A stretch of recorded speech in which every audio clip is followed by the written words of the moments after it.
সূরা হামিম আস-সাজদা। রহমান রহিম আল্লাহ তাআলার নামে। হামিম, এ কিতাব রহমান রহিম আল্লাহ তাআলার কাছ থেকে নাজিল করা। এ কোরআন এমন এক কিতাব যার আয়াতসমূহ খুলে খুলে বর্ণনা করা হয়েছে। তদুপরি এ কোরআন আরবি ভাষায় এমন একটি সম্প্রদায়ের জন্য নাজিল হয়েছে যারা এটা জানে। এ কিতাব জান্নাতের সুসংবাদদাতা আর জাহান্নামের ভীতি প্রদর্শনকারী। তারপরেও মানুষদের অধিকাংশ এ থেকে মুখ ফিরিয়ে নিয়েছে এবং তারা এ কিতাবের কথা শুনতে চায় না। তারা বলে, যে বিষয়ের দিকে তুমি আমাদের ডাকছ তার জন্য আমাদের অন্তরসমূহ আবরণে আচ্ছাদিত হয়ে আছে, আমাদের কানেও রয়েছে বধিরতা, আমাদের ও তোমার মধ্যে একটি দেয়াল দাঁড়িয়ে আছে। সুতরাং তুমি তোমার কাজ করো আর আমরা আমাদের কাজ করি। হে নবী, তুমি বলো, আমি তো তোমাদেরই মতো একজন মানুষ, কিন্তু আমার উপর এ মর্মে ওহী নাজিল হয় যে তোমাদের মাবুদ হচ্ছেন একজন। অতএব হে মানুষ, তোমরা তাঁর ইবাদতের দিকেই সোজা হয়ে দাঁড়িয়ে যাও এবং তাঁর কাছে ক্ষমা প্রার্থনা করো। আর দুর্ভোগ মুশরিকদের জন্য নির্ধারিত হয়ে আছে, যারা যাকাত দেয় না এবং তারা পরকালের উপরও ঈমান আনে না। যারা আল্লাহ তাআলার উপর ঈমান আনে এবং নেক কাজ করে তাদের জন্য আখিরাতের জীবনে নিরবচ্ছিন্ন পুরস্কারের ব্যবস্থা রয়েছে।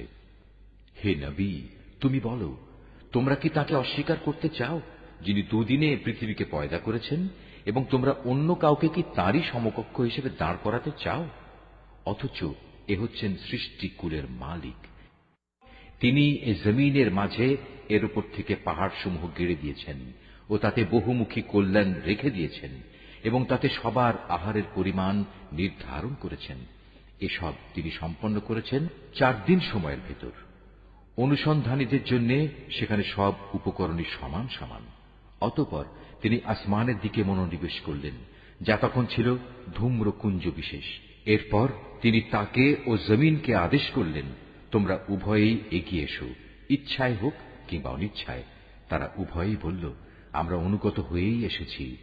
অতঃপর তিনি দুদিনের ভেতর এ ধূম্রকুঞ্জকে 7 আসমানে পরিণত করলেন এবং প্রতিটি আকাশে তার উপযোগী আদেশনামা পাঠালেন। পরিশেষে আমি নিকটবর্তী আসমানকে তারকারাজি দ্বারা সাজিয়ে দিলাম এবং তাকে শয়তান থেকে সংরক্ষিত করে দিলাম। এসব পরিকল্পনা অবশ্যই পরাক্রমশালী ও সর্বজ্ঞ আল্লাহ তাআলা কর্তৃক আগে থেকেই সুবিন্যস্ত করে রাখা হয়েছিল। এরপরেও যদি এরা মুখ ফিরিয়ে নেয় তাহলে তুমি বলো, আমি তো তোমাদের এক ভয়াবহ ধ্বংসাত্মক আযাব থেকে সতর্ক করলাম মাত্র।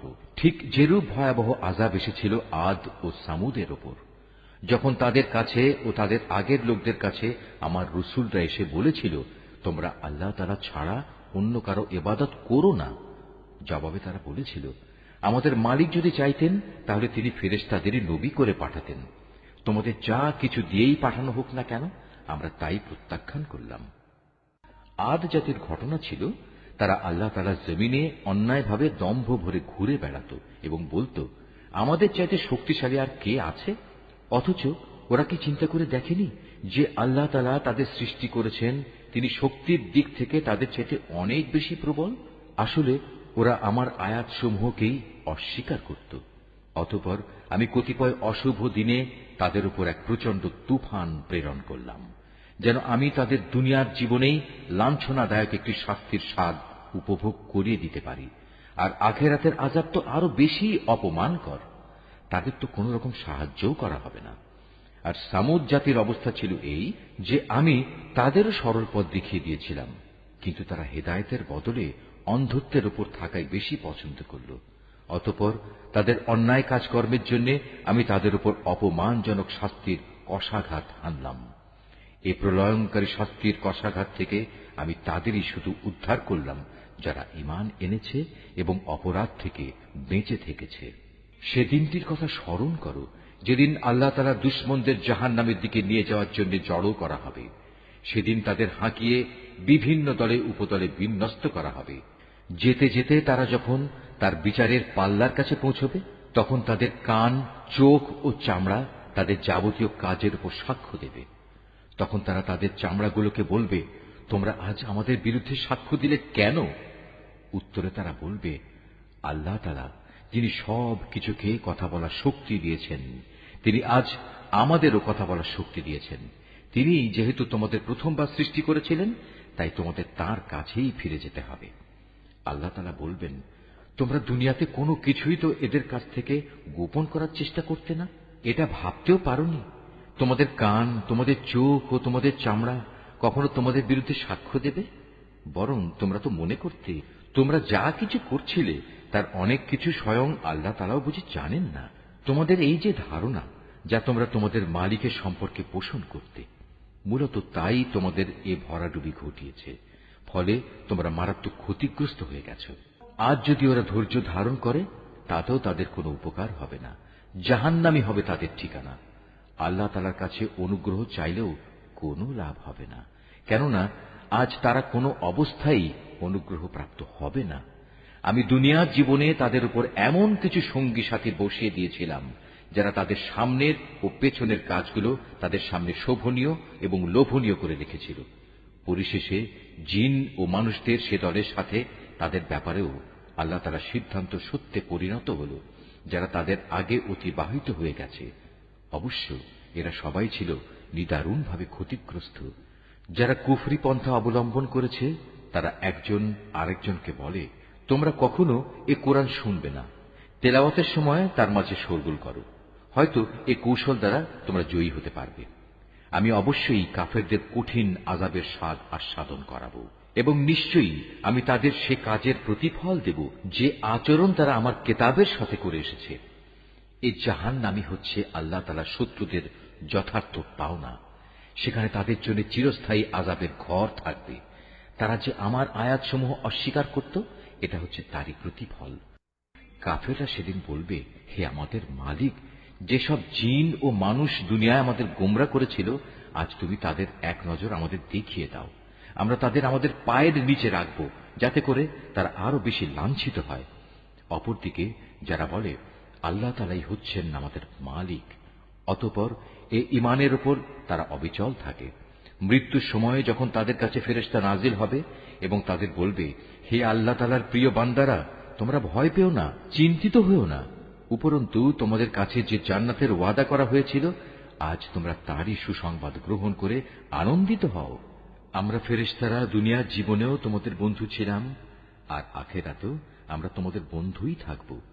সেখানে তোমাদের মন যা কিছুই চাইবে তাই তোমাদের জন্য মজুদ থাকবে, এবং যা কিছুই তোমরা সেখানে তলব করবে তা তোমাদের সামনে হাজির থাকবে। পরম ক্ষমাশীল ও দয়ালু আল্লাহ তাআলার পক্ষ থেকে এ হচ্ছে তোমাদের সেদিনের মেহমানদারি। তার চেয়ে উত্তম কথা আর কোন ব্যক্তির হতে পারে যে মানুষদের আল্লাহ তাআলার দিকে ডাকে এবং সে নিজেও নেক কাজ করে এবং বলে, আমি মুসলমানদেরই একজন। এই আয়াত যিনি তেলাওয়াত করবেন এবং যিনি এই আয়াতটির তেলাওয়াত শুনবেন, তাদের সবাইকে এখানে একটি সাজদা আদায় করতে হবে। এটা ওয়াজিব। হে নবী, ভালো আর মন্দ কখনোই সমান হতে পারে না। তুমি ভালো কাজ দ্বারা মন্দ কাজ প্রতিহত করো, তাহলেই তুমি দেখতে পাবে তোমার এবং যার সাথে তোমার শত্রুতা ছিল তার মাঝে এমন অবস্থা সৃষ্টি হয়ে যাবে যেন সে তোমার অন্তরঙ্গ বন্ধু। আর এ বিষয়টি শুধু তাদের ভাগ্যেই লেখা থাকে যারা ধৈর্য ধারণ করে, এবং এ সকল লোক শুধু তারাই হয় যারা সৌভাগ্যের অধিকারী। যদি কখনো শয়তানের কুমন্ত্রণা তোমাকে প্ররোচিত করে, তাহলে তুমি আল্লাহ তাআলার কাছে আশ্রয় চাও, কেননা তিনি সর্বশ্রোতা, সর্বজ্ঞ। হে মানুষ, আল্লাহ তাআলার নিদর্শন সমূহের মধ্যে রাত, দিন, সূর্য ও চন্দ্র হচ্ছে কয়েকটি নিদর্শন মাত্র। অতএব তোমরা সূর্যকে সিজদা করো না, চাঁদকেও নয়, বরং তোমরা সিজদা করো সেই আল্লাহ তাআলাকে যিনি এর সব কয়টি সৃষ্টি করেছেন। যদি তোমরা একান্তভাবে তাঁরই ইবাদত করতে চাও, তাহলে এটাই হবে একমাত্র করণীয়। অতঃপর হে নবী, এরা যদি অহংকার করে তাহলে তুমি ভেবো না, যারা তোমার মালিকের সান্নিধ্যে রয়েছে তারা তো রাত দিন তাঁরই পবিত্রতা ও মহিমা ঘোষণা করে যাচ্ছে। তারা বিন্দু মাত্র এতে ক্লান্ত হয় না। তার কুদরতের আরেকটি নিদর্শন হচ্ছে, তুমি জমিনকে দেখতে পাচ্ছ শুষ্ক ও অনুর্বর হয়ে পড়ে আছে, অতঃপর তার উপর আমি যখন পানি বর্ষণ করি তখন সহসাই তা শস্য শ্যামল হয়ে স্ফীত হয়ে ওঠে। অবশ্যই যে আল্লাহ তাআলা এ মৃত জমিনকে জীবন দান করেন, তিনি মৃত মানুষকেও জীবিত করবেন। নিঃসন্দেহে তিনি সর্ববিষয়ের উপর একক শক্তিমান। যারা আমার আয়াতসমূহ বিকৃত করে তারা কিন্তু কেউই আমার দৃষ্টির অগোচরে নয়। তুমি বলো, যে ব্যক্তি জাহান্নামে নিক্ষিপ্ত হবে সে ভালো, না যে ব্যক্তি কিয়ামতের দিন শান্তি ও নিরাপত্তার সাথে আমার সামনে হাজির হবে সে ভালো?